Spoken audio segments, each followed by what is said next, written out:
Hare Krishna.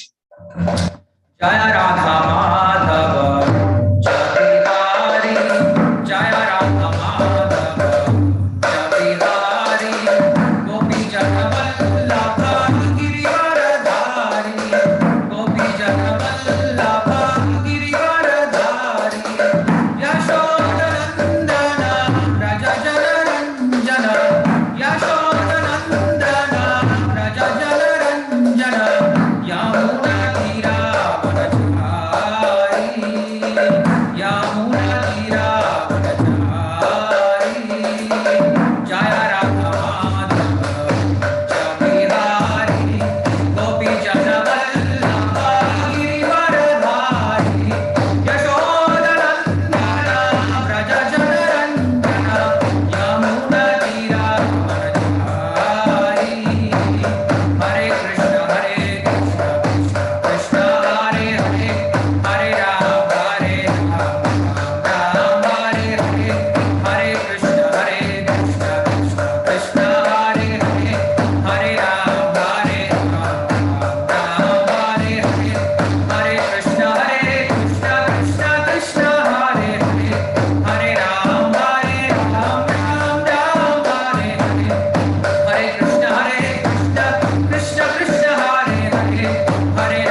Bhagavad-Gita ki jai, Srila Prabhupada ki jai. Hare Krishna. I welcome you all for this Gita Sastri course on the day 1, on this very auspicious day of Gita Jayanti, and also we have Mokshada Ekadasi. So it's a very special occasion. It is very special to see even people to come to understand Bhagavad-Gita, because the Bhagavad-Gita, Krishna says, Ascharyavat pashyati kaschidenam, Ascharyavat vadati tataiva chanyaha, Ascharyavat chainam anyashrunoti, Shrutva apyenam vedana chaiva kaschit. Hey Arjun, it is very amazing, or it is very surprising to see people who are interested in Atma Jnana. Ascharyavat pashyati kaschidenam. There are very few people who are interested in Atma Jnana, that is spiritual life. Ascharyavat pashyati kaschitenam, Ascharyavat vadati tadaiva chanyaha. More surprising is that even though people have some inclination to hear about spiritual things, there are very less people who speak about it. Because in the name of spirituality, people speak about so many cooked items, but they don't give actual spiritual knowledge. There are very less people who speak the truth as it is. Ascharyavat vadati tadaiva chanyaha, Ascharyavat chainam anyashrunoti. Even after hearing, there are very less people who understand. People may speak, the Guru may speak, Acharya may speak the proper thing, but people, very less people, they understand about this. And then he says, Shrutva apyenam vedana chaiva kaschit. Even after hearing, understanding and applying in the life, it is very difficult. So, the very attendance of this Bhagavad Gita course itself shows that you have some eagerness to understand this great knowledge, and we are all very amazing people, and we are all very special people in the drishti, in the vision of Lord Krishna, because udaraha sarvayevaite jnanitvatmaiva mematam. Krishna says, those who have come to me, they are all very udara guna. Udara guna means they have broad-minded people. Only cripple-minded people, they don't come to me, but those who have broad mind, they come to me. So according to Krishna's wish, Krishna's vision, he is welcoming all of us to understand his Bhagavad Gita.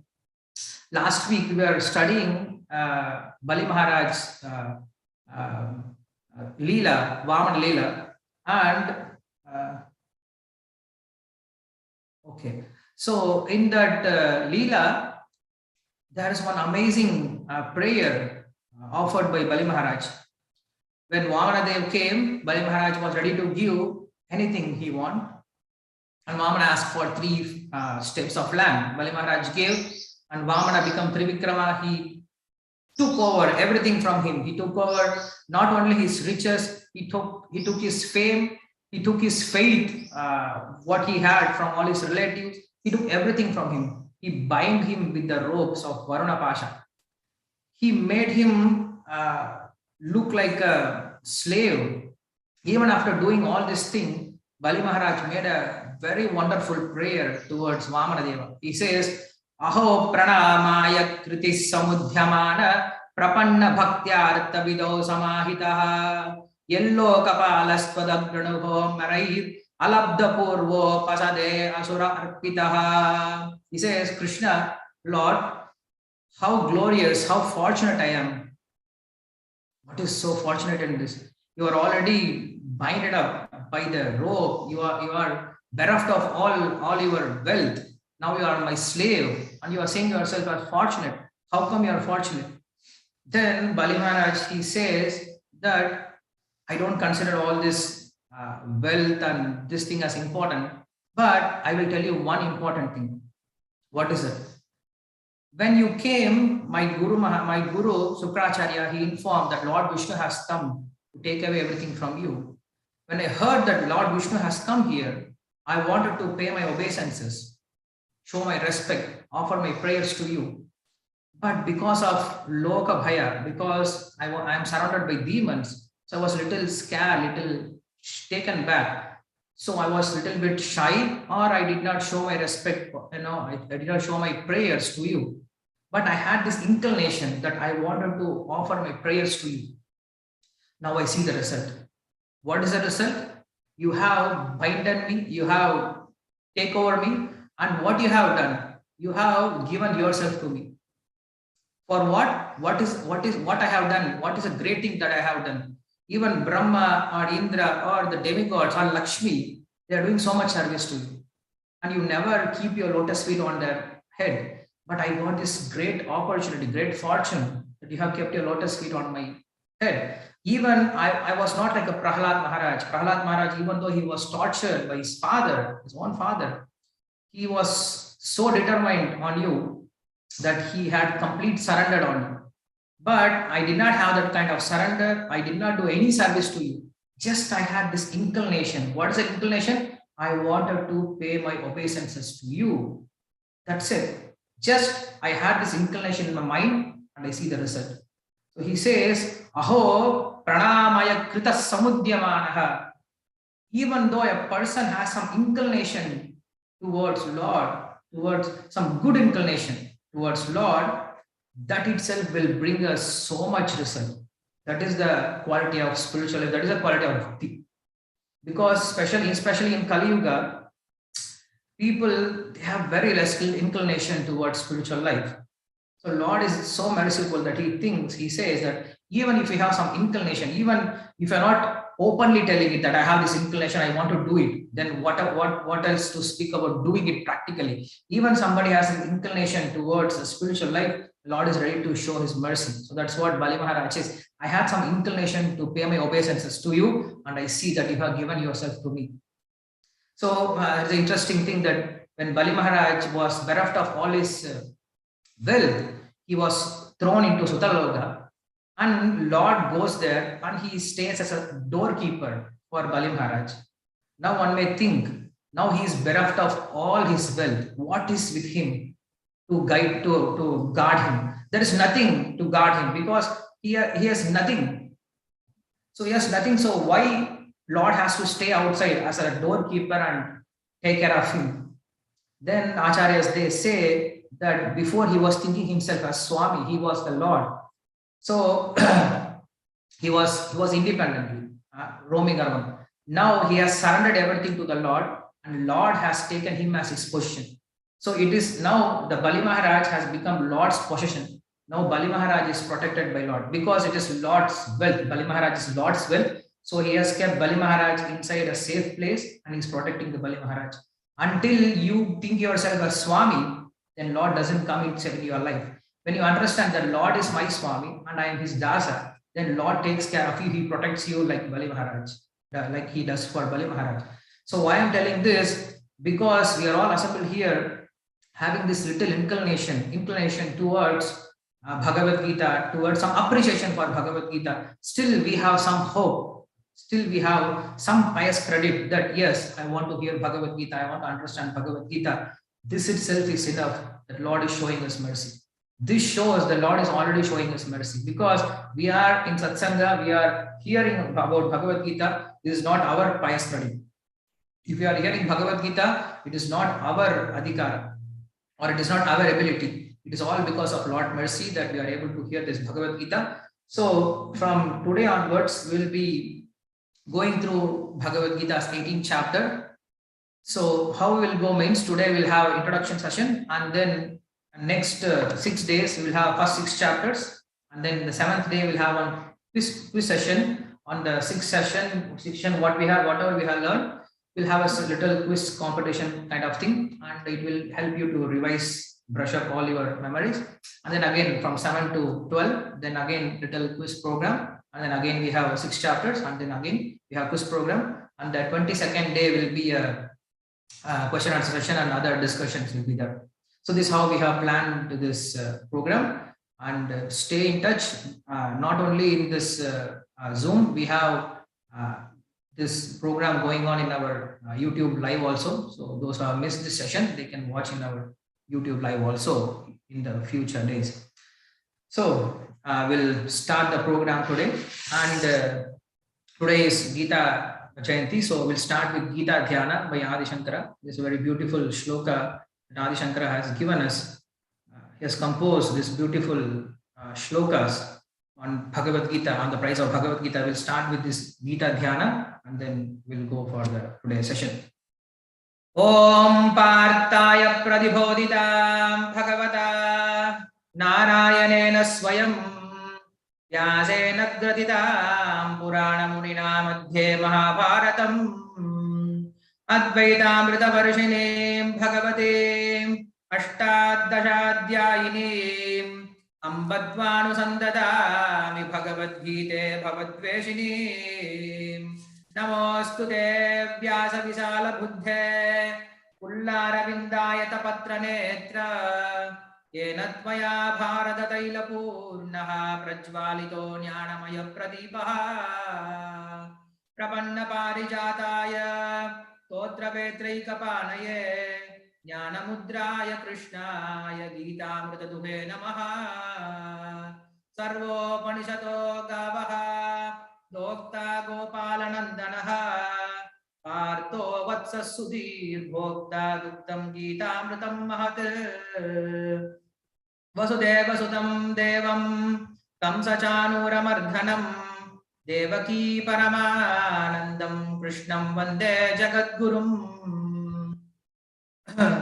Bhishmadrona Tadaga Yatra Jatara Gandhara Nilotpala Salyagrama Vadir Vena Mahani Karnena Velakula Ashvatthama Vikarna Ghora Makara Duryodhana Vardhini Rotir Kalupandavai Ranani Kaivartakat Keshavaha Parajalya Madasarojam Amalam Gitartha Ghandodghatam Nana Kyaka Kesharam Harikata Sambodhana Bodhitam Loke Shajjana Shatparai Aryaha Pebiyamanam Muda Bhuyad Bharata Pankajam Kalimala Pradvamshina Shreyase Mukam Karoti Vachalam Pangum Lankayate Girim Yatkrupadamaham Vande Paramananda Madhavam Yam Brahma Varunendra Ruddhamarutaha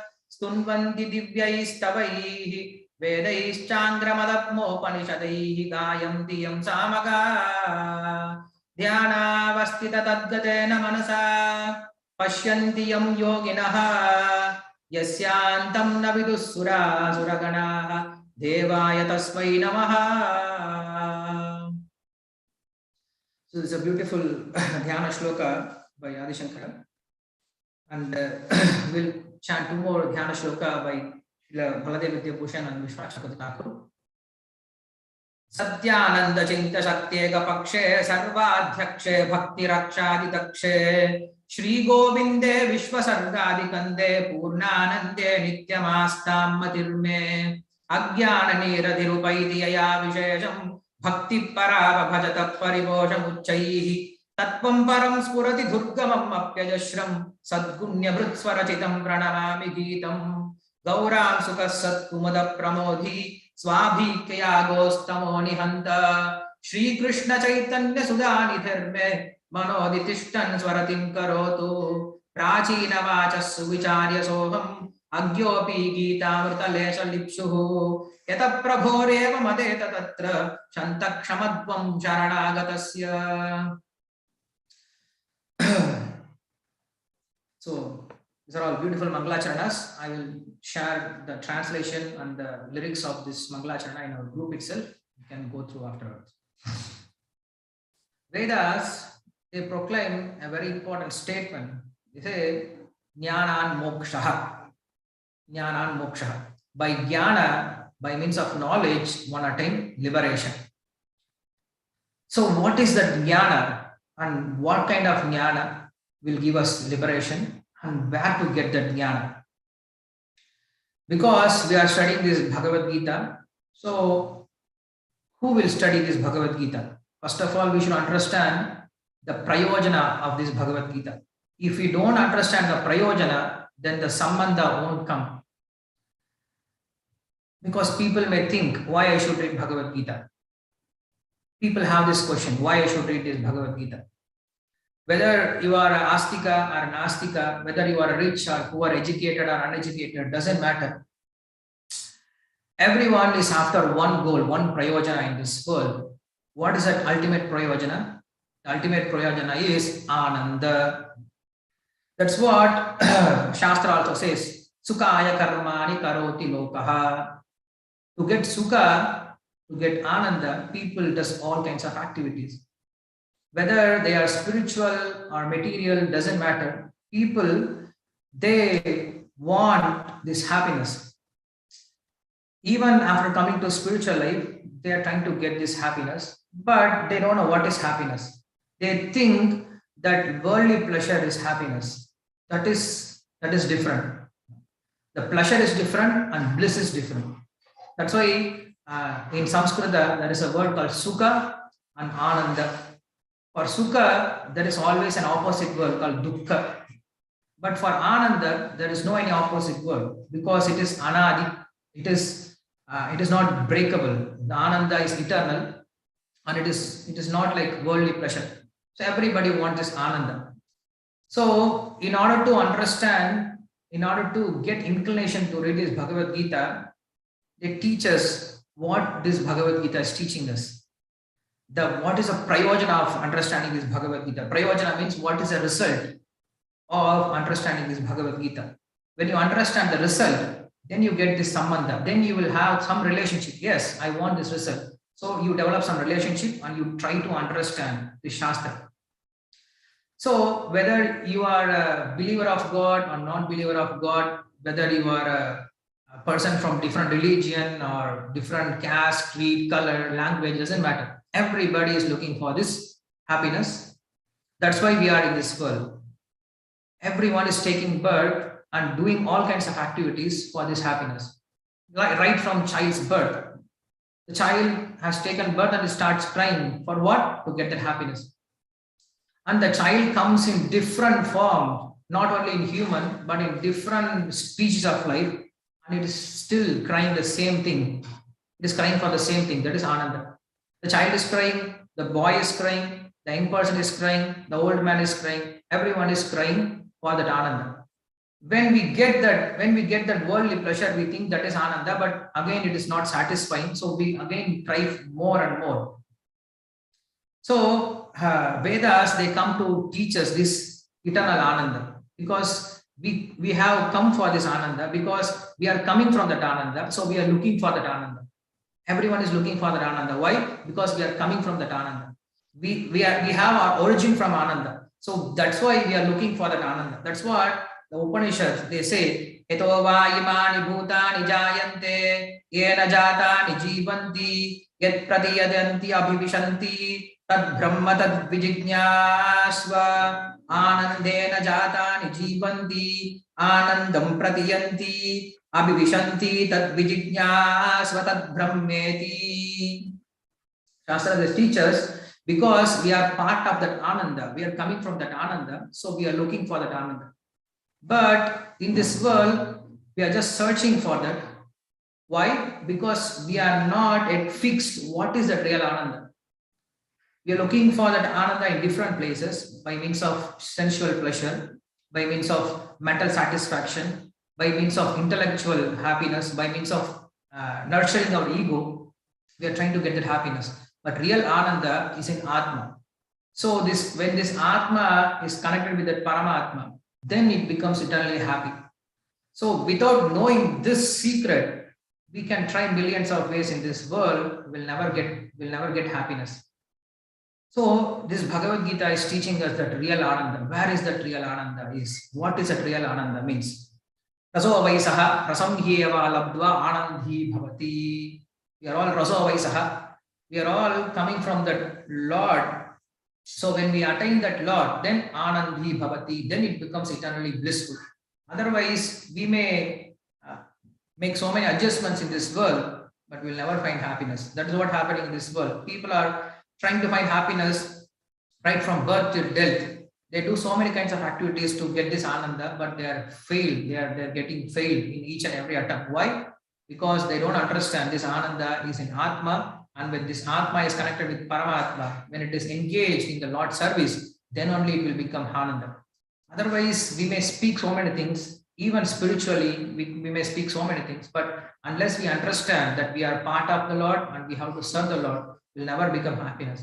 We'll never get that real bliss. So in order to teach that real Ananda, that's what the Shastras are meant for. So Shastras teach us what is that real Ananda.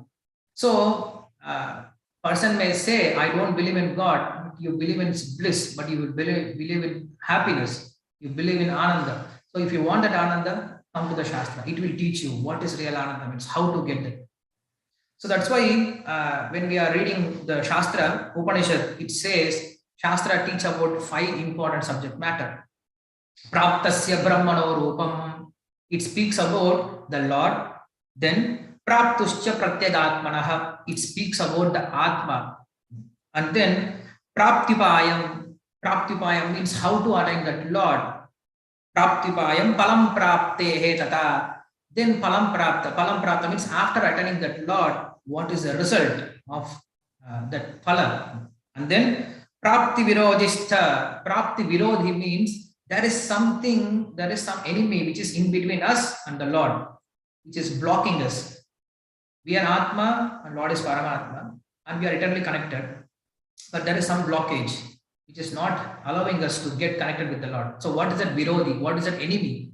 So Virodhis Tata, Praptiye Virodhis Tata, Vadanti Sakala Vedaha.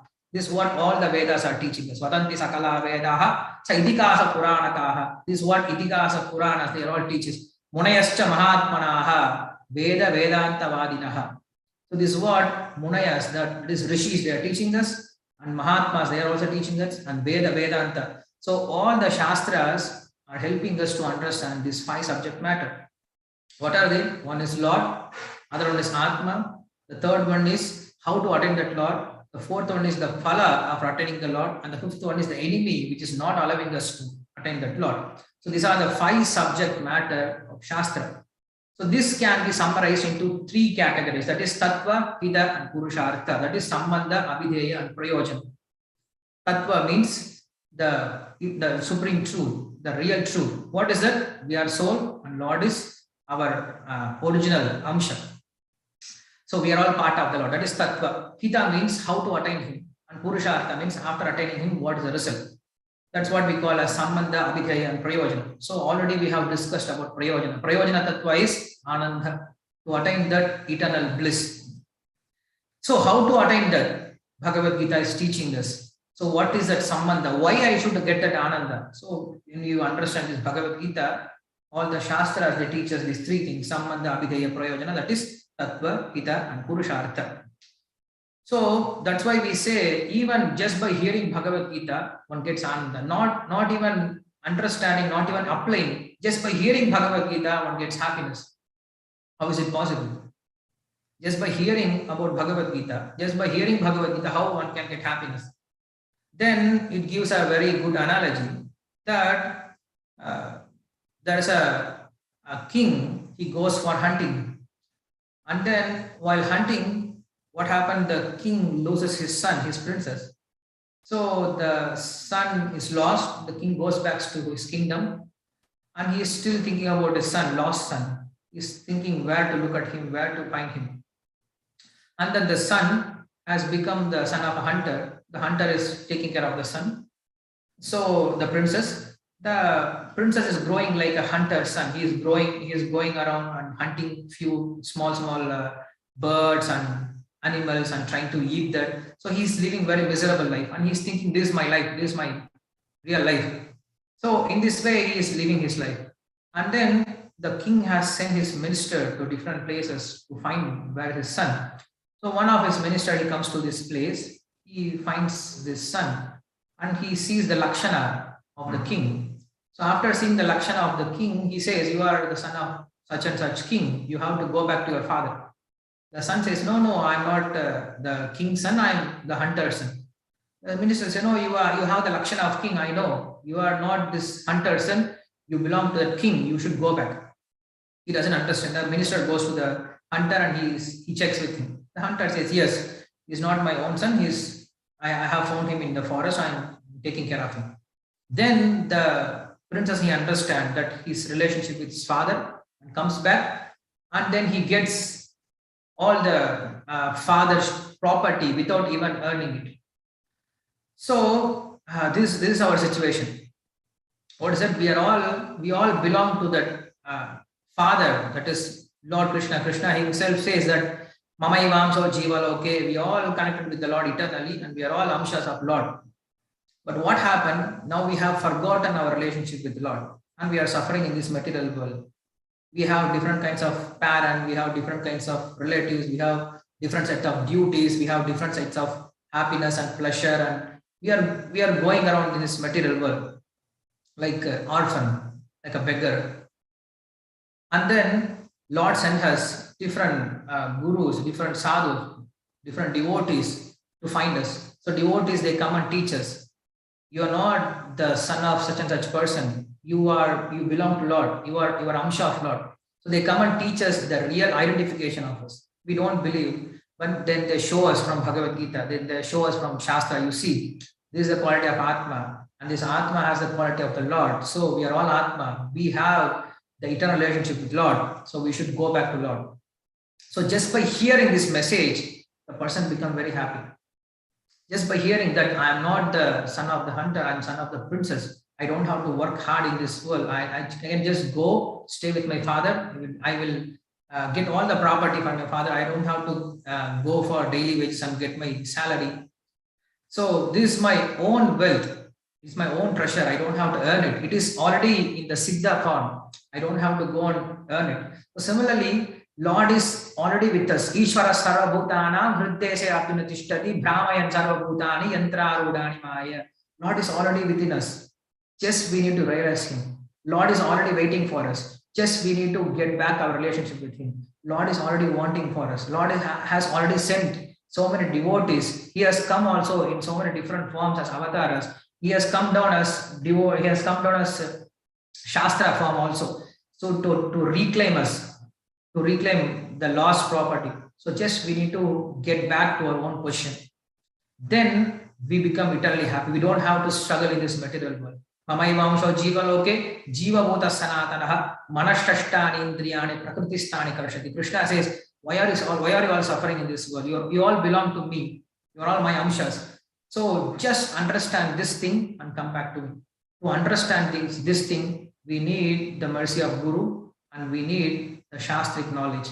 So that's why Shastra are helping us to understand our own identification, our own identity, and also the way to go back to our God, to go back to our Godhead, to go back to our own position. So that's why Bhagavad-Gita or the Shastras are very important in life. So as a hunter's son, just by hearing his original question, he becomes happy. Similarly, just by understanding our own original question, we also become happy. Just like a poor person, he's every day going out, getting his wages, like every day he earns like 500 rupees and he spends that money. He earns again and he spends that money. And he's frustrated with his life. How many days I have to work like this? Do I have any property from my parent, from my ancestors?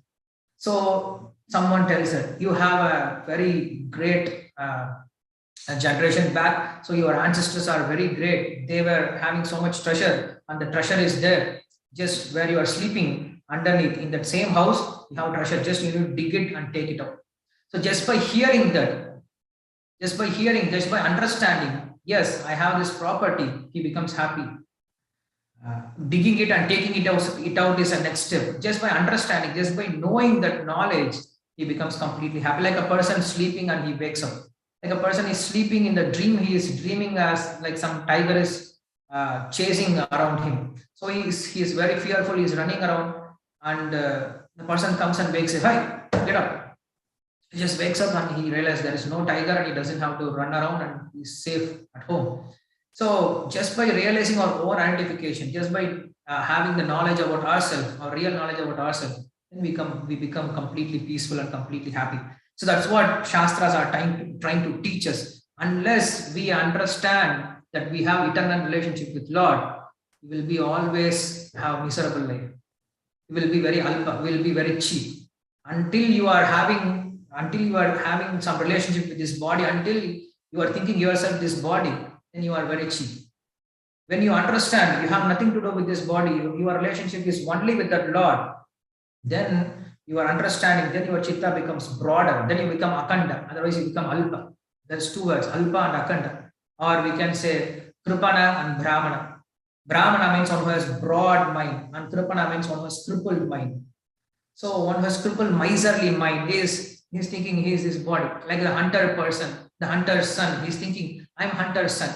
But as soon as he understands that he is not the son of a hunter, but he is the son of the king, then his mind, thinking becomes broader. Similarly, until we have this connection with this body, until we are thinking ourselves with this body, then we will have this alpa kind of, or very miserly kind of thinking. When we understand we have nothing to do with this body, our relationship is with the Lord, and we have to go back to Him, then our mind, then our thinking becomes broad, then we are called as Brahmana. So that's what Shastras are teaching us. We should become that kind of a Brahmana. Pariksha lokan karmachitan nirvedamadaya tad vijnanartam sagurumeva abhigachet samitpanihi shotriyam brahmanishtam. Shastras teach us Pariksha lokan karmachitan. Pariksha loka means after testing everything in this material world, after going through all kinds of species of life, after tasting all kinds of happiness, Pariksha lokan. Lokan means, here there are two meanings. Lokan means the world, lokan means the Vedas. So after testing all kinds of dana, tapa, yajna, all kinds of things, then you find there is no happiness. And after going through all kinds of species in this life, right from Brahma to a simple ant, after the Atma has gone through all kinds of this body. So after going through all this body, Pariksha lokan, karmachitan, nirveda mataya. Nirveda means he becomes frustrated in his life. Nirveda mataya tadvijnanartam sagurumeva abhigachet. In order to understand the highest bliss, in order to understand the topmost eternal happiness, not temporary, very cheap, miserly happiness, but topmost eternal happiness. Nonam pramatta kurute vikarma. So in order to understand that highest truth, what he does, tadvijnanartam sagurumeva abhigachet samitpanihi shotriyam brahmanishtam. In order to understand that, he goes to a guru. So here also we see that the princess was found by a guru, found by a minister, and he has told him the real knowledge about that son, and he goes back. So we need a spiritual master to teach us what is our identification and how to go back to him, who is God. So this is what the Shastras are teaching us. Mahantam vidu atmanam matva dhiro na sochati. This is what Upanishad says. Mahantam vidum. When you understand, you are not an very this very temporary kind of body kind of thing, but you are a spirit soul. Mahantam. You are not a very ordinary body. Matva dhiraha. When you understand and you become dhira, then what happened? Nasovachati. He doesn't undergo any kind of suffering. He becomes very grave. So that's what we say. When you come to spiritual life, you become happy. What does it mean? It is not that Krishna is going to give you like Kuchaila has given, like he has given to Kuchaila or he has given to Bali Maharaj. He may give, he will give, but that is not the real meaning. When you what does it mean? When you come to spiritual life, you will become happy. When you what is mean by spiritual life? The understanding that I am soul, I am not this body. This is called spiritual life. When you understand that you are not this body, you are spirit soul, and your connection is only with the Lord, and your goal of life is to attain that relationship. That is called real spiritual life. When you are endeavoring for this, then you become happy. Then whatever comes on your way, the so-called dualities of life, it doesn't disturb you. So that's why we say when you come to spiritual life, you become happy. So Amritasya putraha, Shastra calls us Amritasya putraha. You are not Mrita putra. You are not the son of ordinary person. You are Amritasya putraha. So when you understand that Mamaivam so Jiva Loke, and we become eternally happy. So this is the subject matter of Shastras. So Shastras that teaches what is our eternal position, who is Lord, how to attain Him. Now, if you want to understand Shastra, it is very vast. Shastras are Anadi, Anantaha, Aprameyaha. The qualities of Shastra are Anadihi. Anadihi means it has no origin, and Anantaha, Anantaha Shastra. Ananta means it is unlimited. Shastras are unlimited.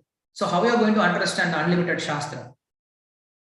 So we have Shastras in the form of 4 Vedas. We have Rig, Yajur, Sama and Atharva.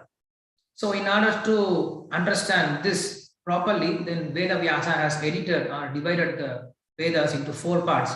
He has made it as Samhita, Brahmana, Aranyaka, and Upanishads.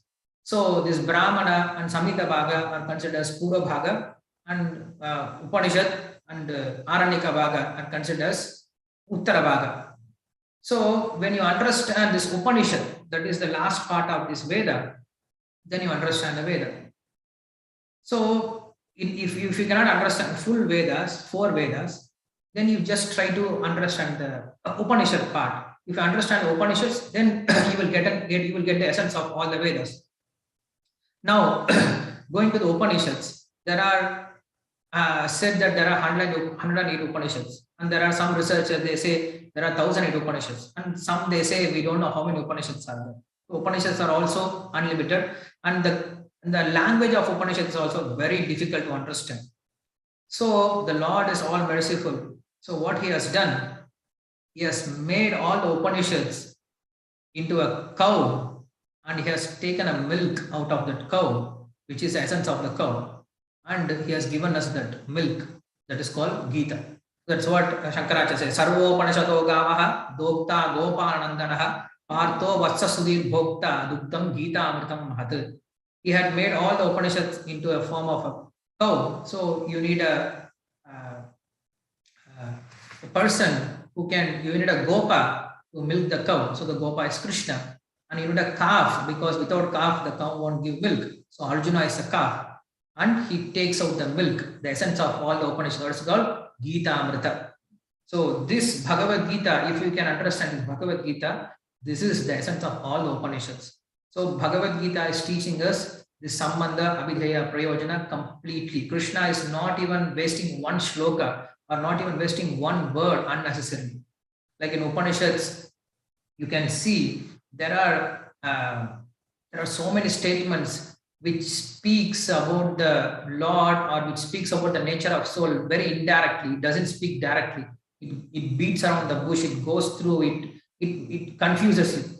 But if you see in Bhagavad Gita, Krishna gives direct meaning. He just gives the essence. He just gives the siddhanta of the each and every Upanishad. That's why it's called Sarvo Upanishado Gavaha. That's why it is considered as the essence of all the Upanishads. Gita Sugita Kartavya Kimanye Shastra Vistaraihi Yatsvayam Padmanabhasya Mukapatmat Vinishrita. This is also very another beautiful shloka. Gita Sugita Kartavya. Veda Vyasa has given us this Bhagavad Gita. So when you have this Bhagavad Gita, Kimanye Shastra Vistarahi, what is the use of other Shastra? Why? Because it is coming from Mukha Padmat Vinishrita, Yasvayam Padmanabhasya, Mukha Padmat Vinishrita. It is directly emanating from the Lord's lotus mouth. When it is coming directly from the Lord's mouth, what is the use of any other Shastra? So that's why Bhagavad Gita has a very important place in the Shastric world.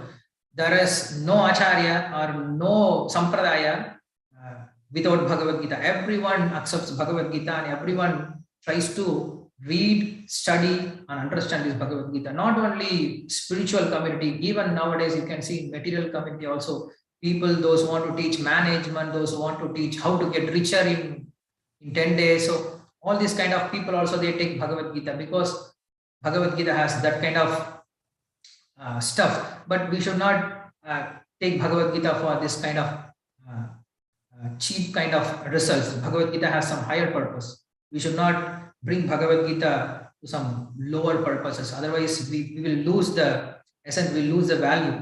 Nobody will say, I have bought this Ferrari car for this side mirror.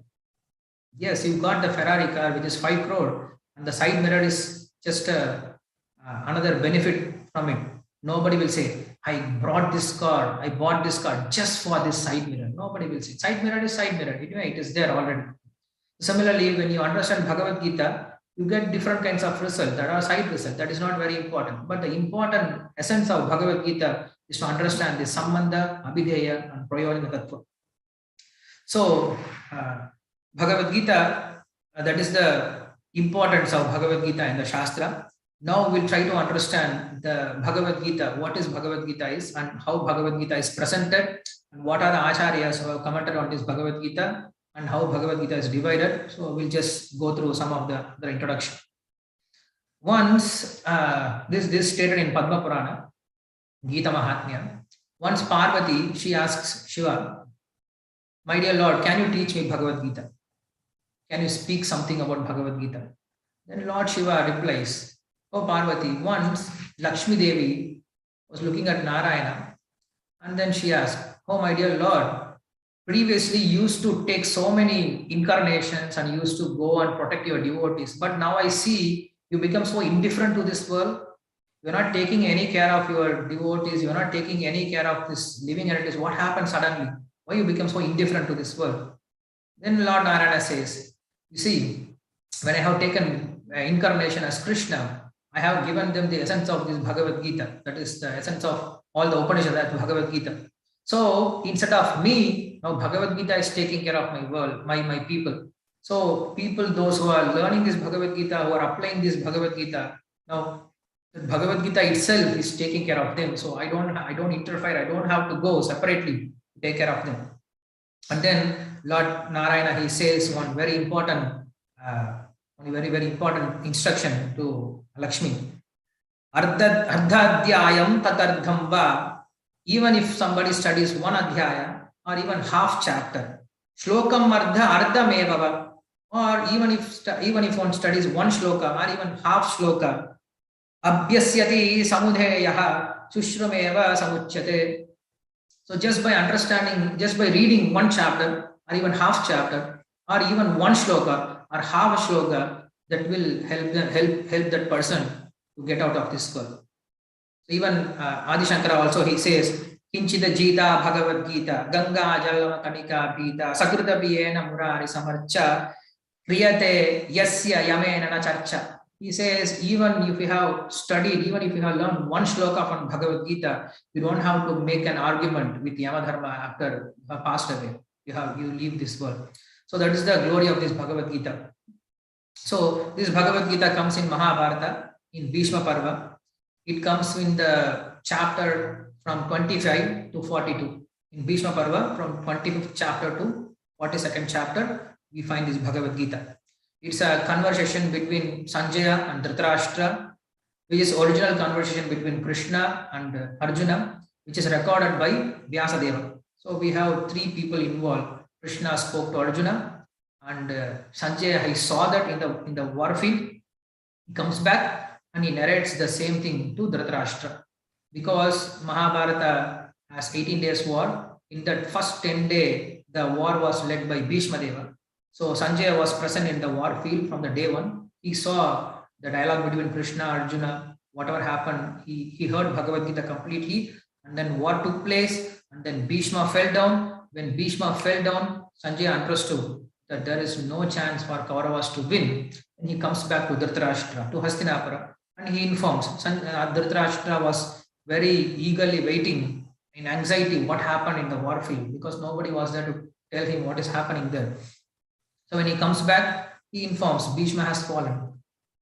When Dhritarashtra heard that Bhishma has fallen, he was struck on it. He could not believe who can defeat Bhishma, because Bhishma is so great that even he has defeated Parashuram, his own guru, that is Lord Shaktya Avatar. So he can defeat even Parashurama. So how come somebody can defeat Bhishma there? What happened? Kima Kurvata, what happened, Sanjaya? Please tell me everything in the war field, whatever happened. Please tell me everything very clearly. So after hearing this, then Sanjaya starts to narrate Bhagavad Gita, whatever he heard. He could remember everything because of Vyasadeva's mercy. Sanjaya was a disciple of Vyasadeva. So he got this Divya Drishti. He could see everything. He could again see back everything. He could remember everything, whatever happened in the war field. And he again narrated to Dhritarashtra. And all these things are again seen by Vyasadeva. So Vyasadeva, he was looking all this Mahabharata by his Jnana Drishti. And he narrates this to Ganapati. And Ganapati writes down in Mahabharata. So that's how we get this Bhagavad Gita. So this Bhagavad Gita has 700 shlokas, 18 chapters. Roughly the Indologists, the linguistic people, they say this Bhagavad Gita was spoken in the year of 3137 BC. So in this Bhagavad Gita, you find there are different names for Krishna. At least Krishna has 33 names and Arjuna has 12 names in this Bhagavad Gita itself. And this Bhagavad Gita is divided as Dhritarashtra speaks one verse. He just starts with one verse and then he stops. And again, whole Bhagavad Gita, you don't find him. So Dhritarashtra has one verse in this, and Sanjaya has 41 verses in this, and Arjuna speaks 83 verses, and remaining 575 verses are spoken by Lord Krishna himself. So this Bhagavad Gita is being translated in more than 75 languages till now, and we have around 1,891 commentaries so far in all languages. Especially in English, around we have 273 English commentaries. So in our Gita Sastri, in this course, we will be looking at important 6 commentaries or 7 commentaries. Commentaries means we will not go deep inside each and every commentary, because if we go each and every commentary, then even one shloka is not, even for one shloka we will need 1.5 hours. Just we will go through the important themes, whatever Acharyas have glosed us on each chapter. So we will definitely we'll go through only through Srila Prabhupada's commentary, but it is Srila Prabhupada's Bhagavad Gita as it is. And we have Gita Bhushana by Baladev Vidya Bhushan, and we have Sarartha Varshini by Vishwanath Chakravarti Thakur, and we have Gita Bhashya by Sripada Ramanujacharya and Madhvacharya, and we have Gita Artha Sangraha by Sri Ramanacharya, and we have Tatparya Chandrika by Vedanta Deshika. So all these acharyas, they have given us this Bhagavad Gita, they have given us very good understanding from different point of view. This will be very interesting to learn Bhagavad Gita from all their point of view. So according to Vishwanath Chakravarti Thakur, Baladev Vidya Bhushan and Srila Prabhupada, Bhagavad Gita speaks about 5 important subjects matter, that is Jiva, Ishvara, Prakriti, Kala and Karma. I have already told you that Bhagavad Gita is speaking about, or the Shastras are speaking about 5 important subject matter that can be again, yes, I will post all the commentaries PDF if I have, but we don't have PDF format, we have everything in book format. So I can refer you the books, you can go through the books if it is necessary. So all the Shastras, they teach us Tattvahita Purushartha, that is Sambandha Abhideya Prayojana, which is 5 subject matters of Shastra. And again here Baladev Vidya Bhushan, he says that Gita is speaking about 5 important subjects matter. Again, it can be summarized into Tattvahita Purushartha, that is Sambandha, Abhidheya, and Prayojana. So we have different kinds of Gitas. We have Uddhava Gita, we have Brahmara Gita, we have Venu Gita, we have Rudra Gita, we have so many different Gitas. And this is called Bhagavad-Gita. So here Krishna is speaking according to the Adhikari. Here Arjuna is the Adhikari. In Uddhava Gita, Uddhava was the Adhikari. So in Uddhava Gita, he speaks about Nivritti Marga. Uddhava Gita comes in Bhagavata. So if you read Bhagavata, Uddhava Gita, then he will just encourage about Nivritti, just renounce this world, just renounce this world, just get out of this world. But in Bhagavad Gita, he is encouraging Pravritti Marga, because the Adhikari is Arjuna, he is Kshatriya, he is supposed to fight. So Krishna speaks according to the Adhikari. He doesn't give the same medicine to everyone. He sees the person according to the Adhikari, he speaks. That's why when you read Shastra, we should understand these four important things. That is called Anubandha Chatushtaya. Every Shastra has its Anubandha Chatushtaya. What is it? One is called Adhikari, then the second one is called Vishaya, the third one is called Abhidheya, and fourth one is called Prayojana. First thing we should understand whether we are qualified to understand this Shastra or not. Before understanding Bhagavad Gita, we should understand whether it is for me or not. If it is not for me, why I should study? If it is related to something related to sannyasa dharma, why I should study? As a grihastha, as a kshatriya, as a student, why I should study? I don't have to study about kshatriya or sannyasa dharma. Or I don't have to study about vivaha yajna pata. I don't have to study them. First we should understand whether we are adhikari, whether we are a proper qualified person to understand this Bhagavad Gita. So Baladev Vidyabhushan says Bhagavad Gita speaks about three kinds of adhikaris. That is Sakama Karma Yogi, Nishkama Karma Yogi, and Nirapeksha Yogi. Sakama Karma Yogi means one who does his activities to expecting some result, and Nishkama Karma Yogi means one who does all his activity just for the satisfaction of the Lord in the Varnashram Dharma. And third one is called Nirapeksha. He doesn't act according to Varnashram Dharma, but he is only concerned with Shravana Kirtana, Vishnu Smarana, all these ityadi 9 kinds of devotion service. So Bhagavad Gita is meant for these 3 kinds of adhikari.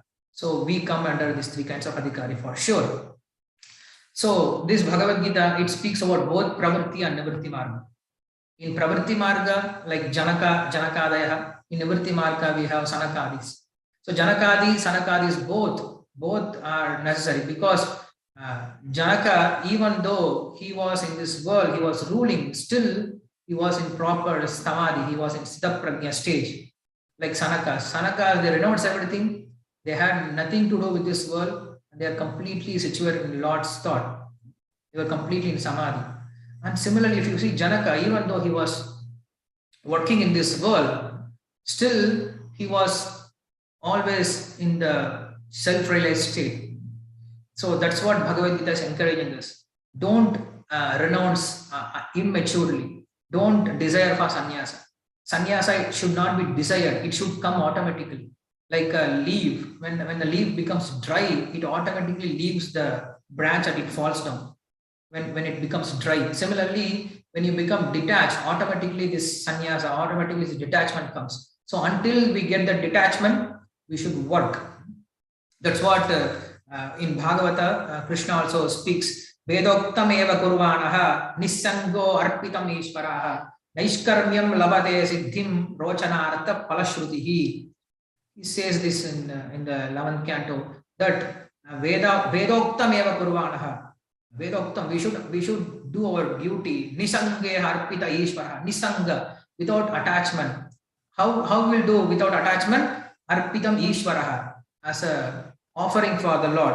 Kayena manacha manasendriyaiva buddhyatmanava anushrita sabhavat karoti yachat sakalam parasmai narayanati samarpayami. We should do everything as a samarpana, as an offering for the Lord. When you do in this way, then Naishkarmya takes place, then Vairagya takes place, then Jnana comes. From the Jnana we get Bhakti, and from the Bhakti we get Moksha. So that's why Krishna encourages dharma yuddha shreyamyaha kshatriyasya na vidyate. You should do your duty, and by doing this duty, you get detached from the duty. This is the beauty of Bhagavad Gita. So Krishna is not directly encouraging the renounce order of life. He is encouraging us to do our duty. By doing our duty, we become renounced. This is how Krishna is taking us. By doing karma, we get jnana. karma and jnana both opposite thing. While walking in the east, you don't reach the west. Each east and west is completely opposite. But still, by walking through east, by walking in the east, you will achieve the west. So how you will do that? That is called karma kaushalam. We will get to all this thing when we understand this Bhagavad-Gita. Very interesting way the Krishna is keeping us. He is bringing us to him. That's why Krishna is called Mahakramaha. In Vishnu Sahasranama, Lord is called Mahakramaha. Mahakramaha means one who has made beautiful steps to reach him. Krishna has made some beautiful steps to reach him. You cannot go to the 100th floor immediately. You have to go step by step. So he gives us various steps how to reach that highest step. So we'll go through all this thing, and then Bhagavad-Gita, as I said, it is divided into 3 parts. It has 18 chapters, and Bhagavad-Gita is divided into 3 parts. The first 6 part it is considered as Karma Yoga, and the middle 6 part it is considered as Bhakti Yoga, and last 6 part it is considered as Jnana Yoga. So in the first 6 part, it is trying to establish the jnana of Atma. Yamunacharya in his Gita Sangraha, he gives a very beautiful summary of the first 6 chapters. So when we go through each chapter, we'll see this Yamunacharya's Gita Sangraha shloka also, because he gives a summary shloka. By understanding, by reading, by going through, by remembering this summary shloka, you will understand what is the essence of the chapter. So each and every chapter he gives a summary shloka, and he gives a summary shloka for the first 6 chapter also. He says, Jnana karmatmike anishte yoga lakshe samskrite atma anubhuti siddharte purva shadgyana chodite. By purva shadga, that is previous, that is first 6 shadga, Krishna is trying to teach us karma yoga, and through that karma yoga one gets jnana. And by what is that jnana? That is atmanubhuti. Atmanubhuti means self-realization, to understand that soul. So the first 6 chapter, it is helping us to understand what is that soul and the nature of the soul and self-realization. And then in the middle 6 chapter, it is speaking about God and his qualities, and why we should worship that Lord. What are the qualities of the Lord? What attracts us? Which will attract us towards the Lord? Because unless you understand the Lord's quality, the Lord's mercy on us, you will not have any kind of respect or love or devotion or gratitude towards him. So the 6th chapter, middle 6th chapter, it is speaking about the Lord and Lord's qualities, Lord's mercy, Lord's power, his relationship with us. All these things are in the middle 6th chapter. And last 6th chapter, it is completely focusing on jnana karma, jnana part of the thing. And then again, in the end, again he comes to the surrender. That is the essence of Bhagavad-Gita. So while going through Bhagavad-Gita, we'll understand each and every chapter like this. So this is how Bhagavad-Gita is spread out, and how Bhagavad-Gita has started. Bhagavad-Gita has started with the Kurukshetra war. So this Kurukshetra, why it took place? Because the Kauravas, they could not win over Pandavas directly. So they made a crooked plan that by playing dice, they won all they plundered, they stolen all the wealth from Pandavas. It is not dharmic. Playing dice itself is not dharmic, but still Yudhishthira, being a very dharmic person, he has accepted this challenge, even though he knows that playing dice is not dharmic, but still he accepted this challenge. Why? Because Vidura comes and calls them. If Vidura is coming and calling them, then he says, if you are calling me, then it should be dharmic. Vidura says, you can avoid, or you can still take up this challenge. It is up to you. I have come as a messenger, I have told you. So that is his dharma. He never says that you should take, you should not take, because he is working as a minister. So he's showing his dharma. He doesn't want to say, no, you don't do. No, he was showing he was very particular in his dharma. He came as a messenger, so he just gave a message. That's it. And then now Yudhishthira says, okay, you came and told us, you are coming and calling us, so I will come. Whether it is proper or improper, if you are saying, I will definitely do it. So he comes for the dice and he plays and he loses everything. And then Now, to get back that, they want to fight. Pandavas, they want to fight and get back. So Kauravas, they come to an agreement. You don't have to fight. You come after 13 years, we will give you whatever kingdom which you have lost. Okay, they have accepted. They have accepted this word of Dhritarashtra that when you come back after 13 years, we will give you back. So they have gone to the forest. They went through so many sufferings just because Yudhishthira was very particular about Satya. He was very particular about following the senior's instruction, elderly instruction. So they suffered everything. They came back, and now they are saying, the Kauravas are saying, no, we cannot give back. We have found you, and you have to go back again 13 years, and you come back, and then we will give you. So this won't work. Then Krishna says, you see, you have played this dais, and in adharmic way, you have stolen everything. We did all our endeavor in 13 years. Again, you are doing the same thing. So we don't have to beg from you. We don't have to get charity from you. We have power, we have strength, we will fight and we will get back from you. So fight, we will fight and we will get back whatever we have lost. So the agreement goes like this. And then Krishna doesn't get involved in fighting immediately. He goes samadhana, bheda, danda. He uses 4 kinds of things. He goes for peace as a messenger. And then he tries to negotiate that at least give 1 country, give 5 villages, at least give one house. Duryodhana was not ready. And then he tries to do Veda with Karna. He says, don't support Duryodhana, then Karna will, then Duryodhana will stop this fight. But Karna, he understood the Lord's plan. He says, Krishna, why are you making this drama? Already you have planned this war. Now we are all dead. I know what is our fate. So why you want to make all this drama? I will see in the war field. I am ready to fight and I'm ready to die. So he goes back. So in this, Veda Dharma also did not work. And then again, the last option is Dandaniti. So everybody agreed that Dhanda will work and then we have to fight. So now they have assembled in the war field for fight.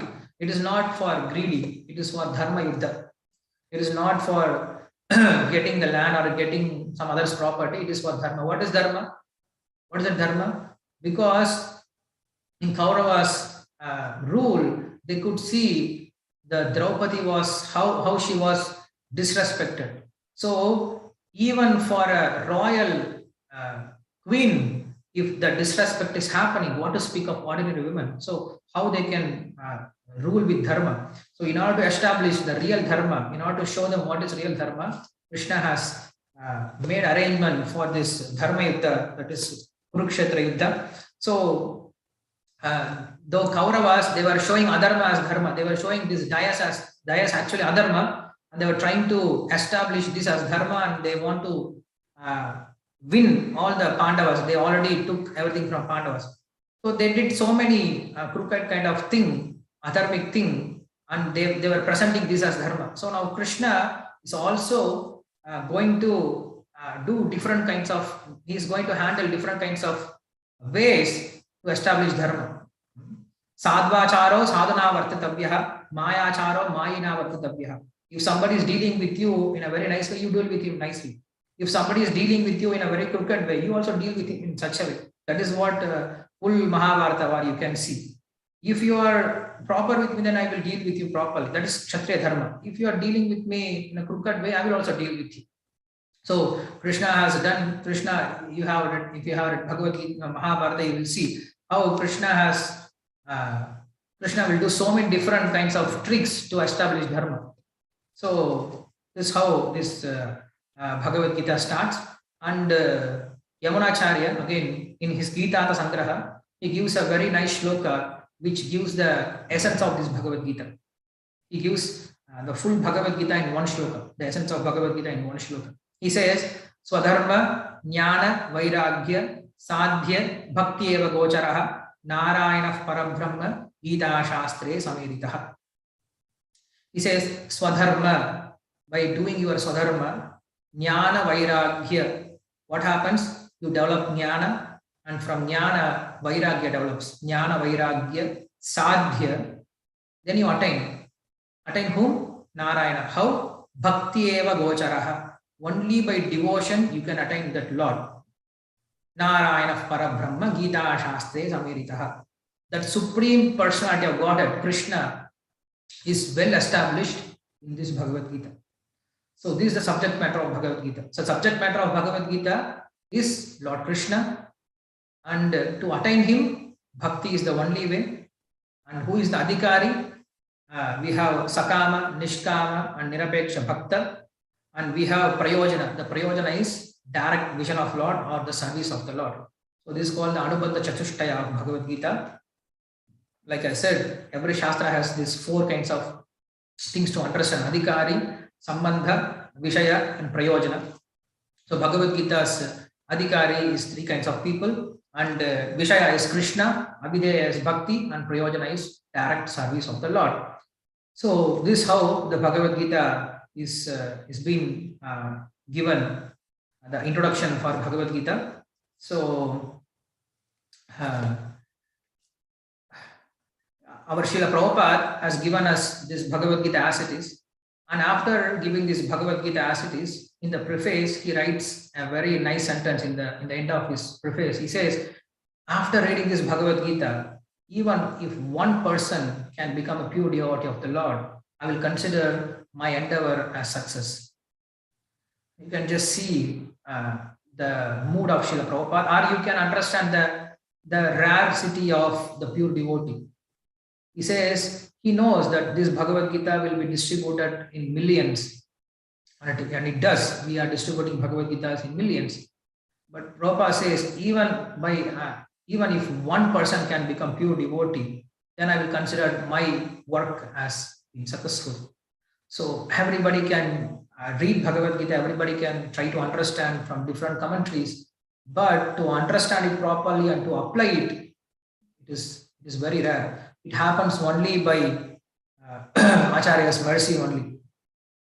So that's why we always take help from Acharyas. Only they can teach us Bhagavad Gita. They can only guide us Bhagavad Gita, how to understand and how to apply it. And we should try to understand Bhagavad Gita in more submissive way, in more devotional way, not only in a scholarly way or not by taking notes. Because just by reading different commentaries or by taking notes or trying to memorize shloka, we will never understand Bhagavad Gita. We will understand Bhagavad Gita only from the person who has imbibed this Bhagavad Gita in his heart, in his life also. There is a very interesting thing said about the Shastra. When you read Shastra, it is said that who has seen hell or heaven? Shastra speaks about hell, heaven, moksha, Lord, so many different things. Who has seen everything? How to believe all these things? How do you believe there is hell, heaven, or Lord, or different kinds of things? How do you develop faith in Shastra? Then it gives an answer that how do you develop faith in Shastra? The Shastra speaks about different qualities of a pure devotee.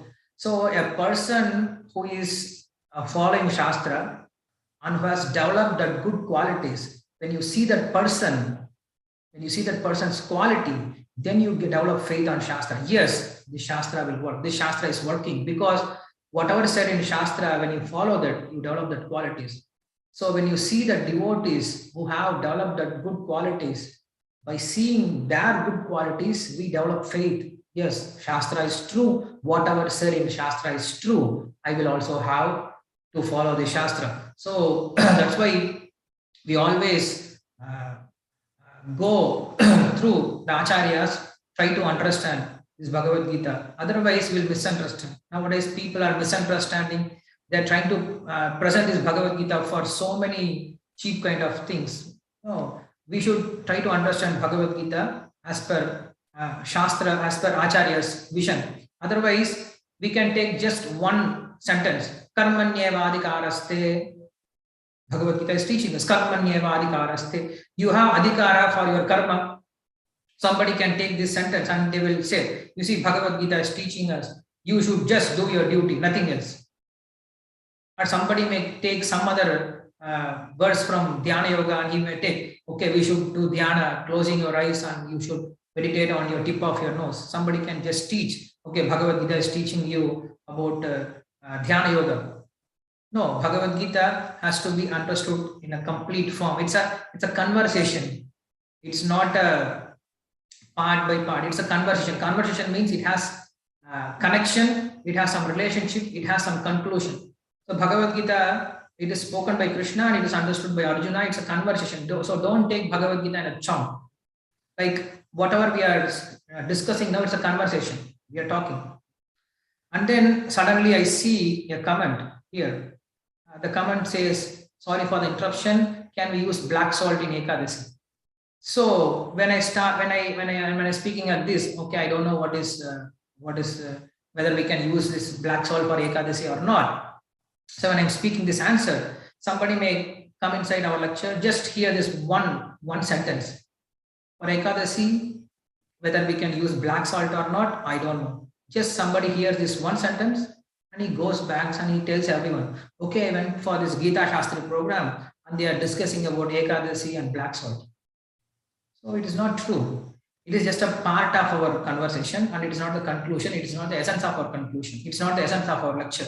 Our essence of our lecture is well understood when you hear it completely, when you hear it fully. Similarly, the essence of Bhagavad Gita will be understood, or the essence of Bhagavad Gita you can get when you understand it completely. If you just go through a sentence, if you just stick to one shloka, if you just try to manipulate some verses from Bhagavad Gita, then you will misunderstand. That's why we should understand or learn or study Bhagavad Gita under Acharyas. Then we will not be misled. Then we will have a proper goal of this Bhagavad Gita. That is what is said here. That is Swadharmanyana Vairagya Sadhya Bhakti Eva Gocharaha Narayana Param Brahma Gita Shastri Samiritaha. So this is how we understand this Bhagavad Gita, and Bhagavad Gita has 18 chapters. So from tomorrow, we'll start from first chapter, and then we'll go through 6 chapters, and then we'll have a small assignment on the first 6 chapter, whatever we have learned in the form of quiz competition, and then the program goes like this. So I'll end here. If you have any questions or comments about today's session, you can ask now.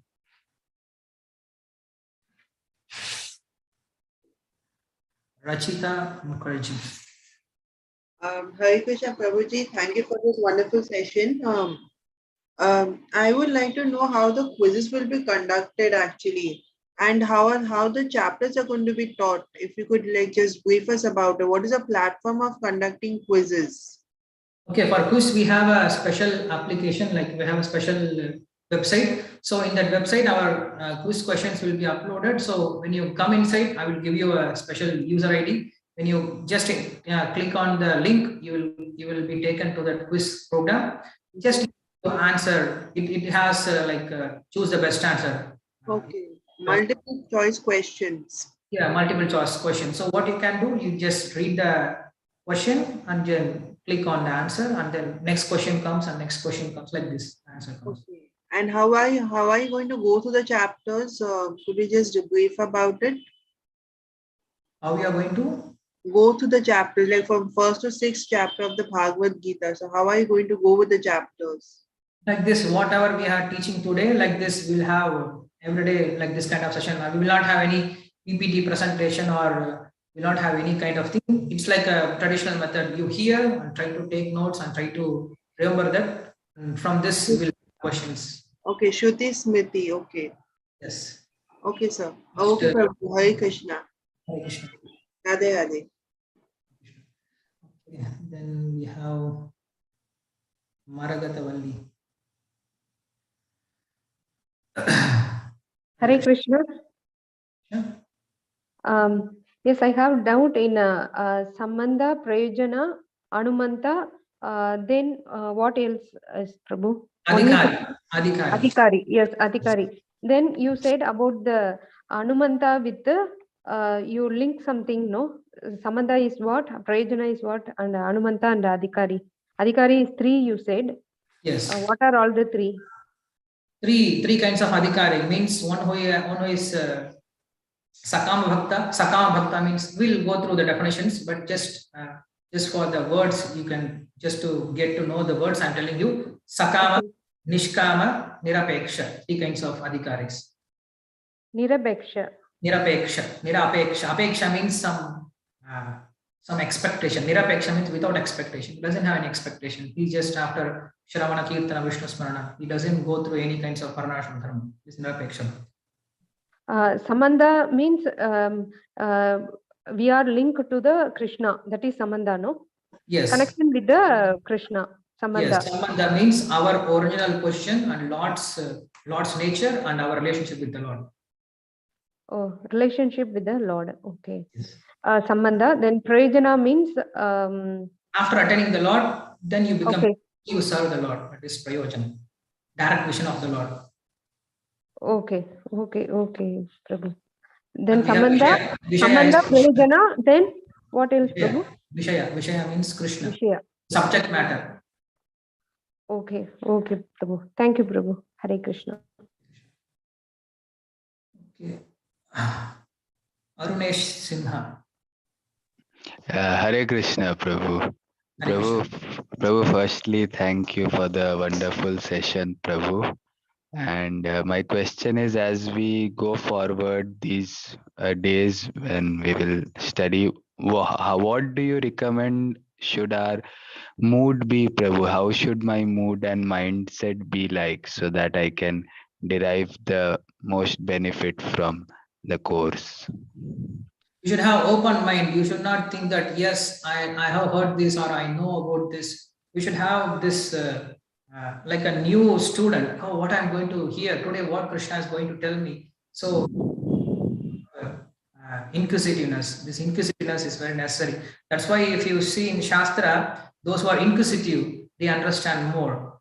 That's why in the beginning of Vedanta Sutra, it says, Atato Brahma Jignasa. You should have this inclination, inquisitiveness to understand. Without having this, then we will not have anything. So Shastras, they speak in such a way that we develop inquisitiveness.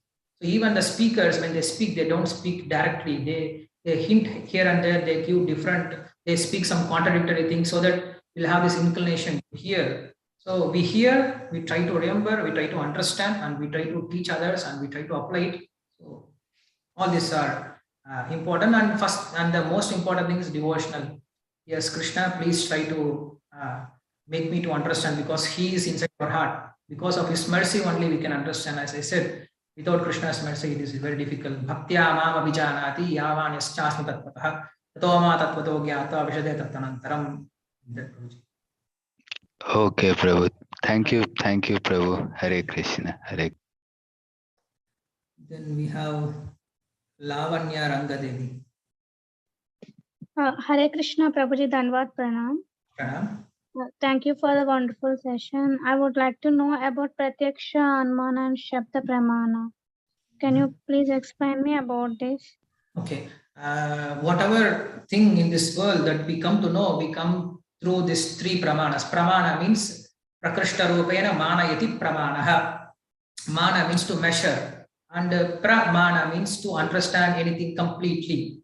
So I see this as a watch. I see this, I understand this watch. It's called pratyaksha pramana. Pratyaksha means by direct perception, whether by your eyes or ears or through nose or tongue or touch, we come to understand something. That is called direct perception. That is called pratyaksha pramana. Then second one is called anumana pramana. Some things we don't see directly, but we can speculate based on our previous experience, that when you see a smoke on the mountain, you don't see the fire directly, but you understand that should be a fire, because you always see smoke along with fire. So you come to speculate, you come to an understanding that that should be a fire. It is also true, but it is not completely true. To some extent, when you see the daytime, you don't see the sun, but the sun is covered by the cloud, but still you say it is daytime. How? Because you know that whenever there is sun, then there is a brightness. This is called anumana pramana. So shabda pramana is the thing which you cannot understand by pratyaksha, and anumana, the shabda pramana is teaching you the thing which are not revealed through our senses, through our mind also. Yato vacho nivartante aprapya manasa saha. Yato vacho nivartante. Just by words we cannot understand him. Aprapya manasa saha. By mental speculation also we cannot understand him. How to understand him? Only he can teach us how to, only he can show us, only he can reveal himself to us. So Shabda Pramana is Lord himself is revealing to us. So that's called Shabda Pramana. That's why Vedas are called Shabda Pramana. Why? Vedas are not different from the Lord. Yasya nisvachitam Vedaha. Vedas are considered as Lord's breath. That's why Vedas are called Apaurushaya. Apaurushaya means not made by a human being. It is not made by any rishis. It is not even made by Lord himself. Lord himself doesn't say, I made this Veda. He doesn't take this ownership of, I am the writer, I am the authorship of Veda. He says, it is eternal. Vedanta Krit Veda Vid. Krishna also says, Veda Vid. I am to be known. So what is Veda? Vedas are actually the breath of Lord. Yes, Saiha Nisvatitam Veda. This is what Upanishad says. So like Lord is eternal, his breath is also eternal. The Lord's breath is anadi, it has no end. Similarly, the Vedas are also without end. It is eternal and it is very, it has no end and it has no any ownership, it has no any authorship. So that's why we go to Shabda Pramana. So Shabda Pramana is Shruti. Shruti means Lord himself reveals to us. So this is how we understand Pratyaksha, Anumana and Shabda. Okay. It answers. Then we have Vrinda Sundari. Asi.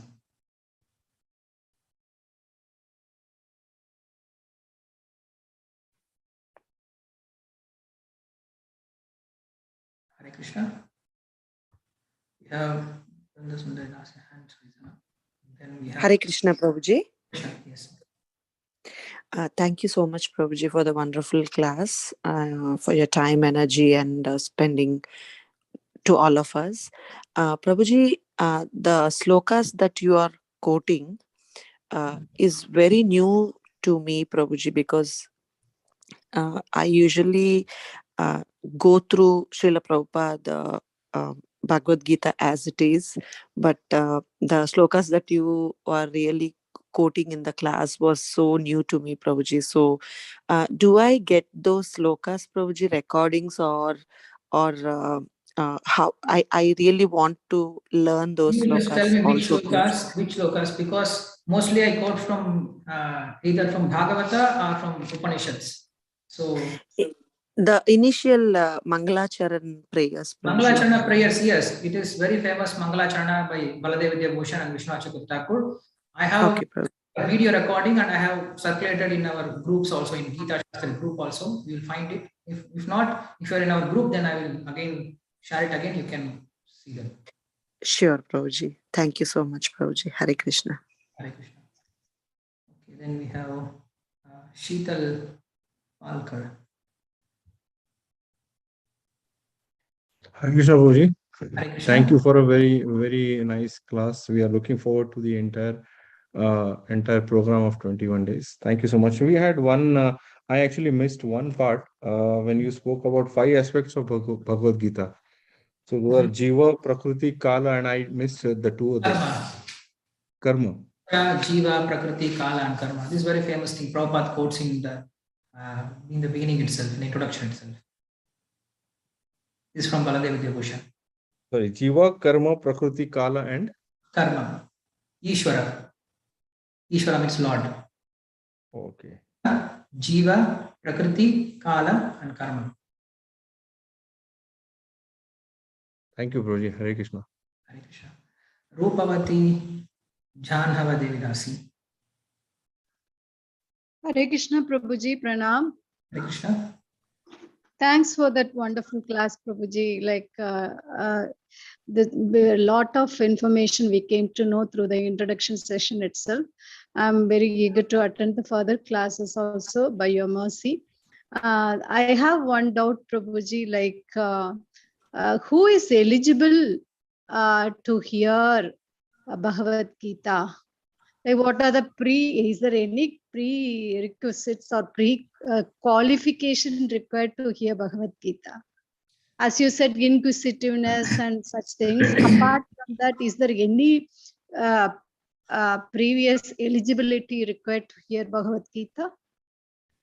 Okay. So in the beginning itself, we were discussing about Prayojana Tattva. So when you understand the Prayojana, that is Ananda, that is bliss, then everybody is looking for that bliss. So whomever is interested to get that Ananda, they are ready to hear this Bhagavad Gita.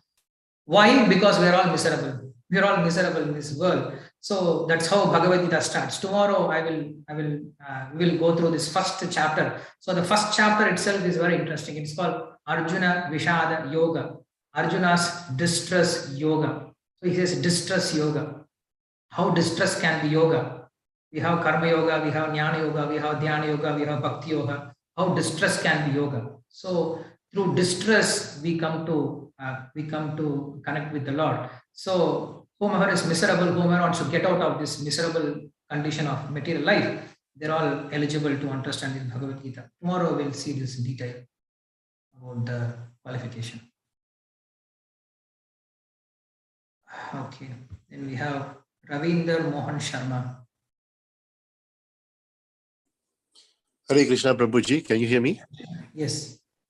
Okay, I have two questions. Of course, when we are going to be observing your the rest of the chapters, of course, the devotees will have more questions. But when you mentioned that Krishna went as a messenger to the court of Dhritarashtra to try to bargain for peace, he also showed his Virat Roop to the Kauravas. And of course, Sanjaya and Arjuna had been given the Divya Drishti to see the Vishwarup. I'm just wondering, even when you are seeing the Lord's Virat Roop, aren't they already convinced that he is the Supreme Lord and it's foolhardy to begin a battle against God himself? That's my first question.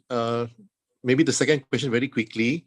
Narayan and is seen to be of course, having several avatars, and a lot of other people have said that Krishna is his avatar.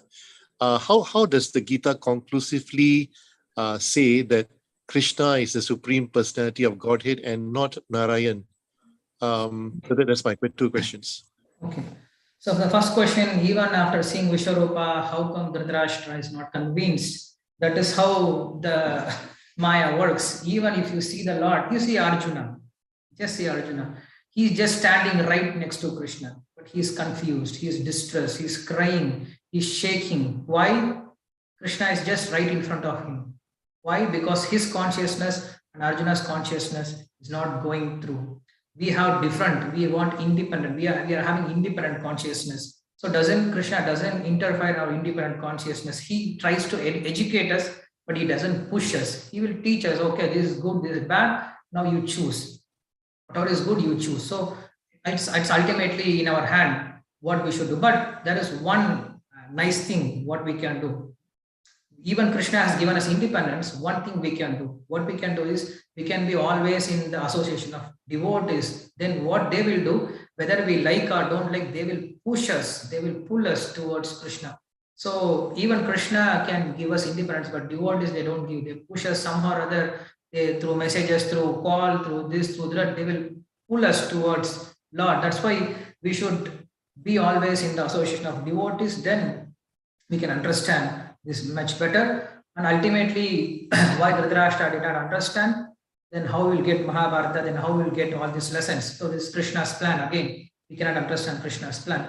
So the second question is whether Narayana or Krishna is supreme. So for this, there are many answers. To tell it very, very shortly, I have two answers. One is from Bhagavata.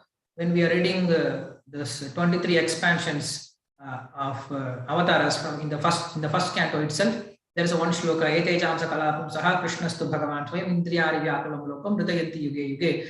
In that, Vishwanath Chakravarti Thakur, he comments that Krishna is like a Purna Purushottama, or like a complete, or like a full moon, and the other incarnations or other expansions are just like a different phase of moon. We have first day moon, second day moon, third day moon, fourth day moon.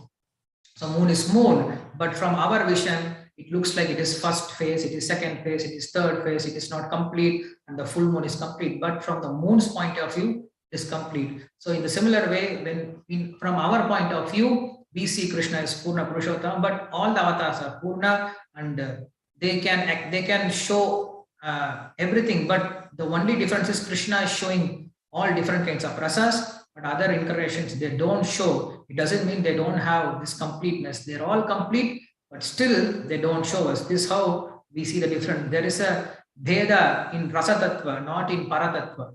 In greatness, in potency, there is no difference, but in the loving relationship, there is a difference. So Krishna has all different kinds of rasa, raso vaisaha. He has all different 5 kinds of rasa. So that's why Krishna is considered as supreme, and we cannot have these kinds of rasa with other incarnations. So we have difference. Otherwise, there is no any difference. We should not see any difference between different avatars. They are all purna, they are all complete. But still, Krishna shows complete qualities of the Lord. He shows, he reveals. From moon's point of view, moon is full. Whether it is the first phase, second phase, third phase, it is full. From moon's point of view. From our point of view, we see difference. This first phase, second phase, third phase. So we see. And then the second point is this Puranas. We have 18 Puranas. So in this 18 Purana, when Saunakadis were asking questions, can you speak about Agni? He was speaking about Agni Purana. When you speak about Brahma, he is speaking about Brahma Purana. When you speak about, can you speak about Shiva? He spoke about Shiva Purana. Can you speak about Vishnu? He spoke of Vishnu Purana. When he asked to speak about Bhagavan, he spoke about Bhagavata. Om Namo Bhagavate Vasudevaya. So he directly goes to Krishna. So this shows that Krishna is the supreme, is Swayam Bhagavan in comparison with others. So this is nothing to do with the Paratattva. It has to do with Rasatattva only. This is how we should understand. We should not see any difference, at least in the external point of view or in the Rasatattva point of view. It is not our capability to judge who is supreme. Krishna is supreme, and all his expansions are supreme, are all worshipable. So we should understand this. And Bhagavad-Gita is directly spoken by Krishna itself. So Krishna, he says, Aham sarvasya prabhavaha matta sarvam pravartate. I am the supreme of everyone. Nobody is above me. So by this also we can understand Krishna is supreme. That's how we can understand. Yes. And then Vijay Trichi. Hare Krishna Prabhu. Hare Krishna. Hare Krishna Prabhu. Dandatu Pranam Prabhu. I have one question only, Prabhu. Bhagavad-Gita, actually in Bhagavad-Gita book, 700 slokas and 18 chapters only. Other than that, or more slokas, or only 700 slokas are told by Krishna? Bhagavad-Gita is a conversation, as I said, Bhagavad-Gita is a conversation between Krishna and Arjuna. It is recorded by Vyasadeva. So Vyasadeva has given us this Bhagavad-Gita, this conversation in 700 shlokas. We have only 700 shlokas. We don't have much. We don't have more than that. Okay. We have last question. What do you see? Hare Krishna Prabhuji, Panjanga Pranam. Thanks a lot, Prabhuji, for the wonderful session. I just would like to have one question. You in the session you was telling about summary shloka given by Acharya. Could you kindly tell the name of that Acharya? The summary. Yamunacharya. Thank you, Prabhuji. Hare Krishna. It's called Gita Sangraha. So again, thank you all very much. This is I'm not very used for this English sessions. I usually give classes in Tamil, but this is just a new try. Tadvad Visargo Janakata Viplamo Yasmin Pratishlokam Abadhyavatyapi.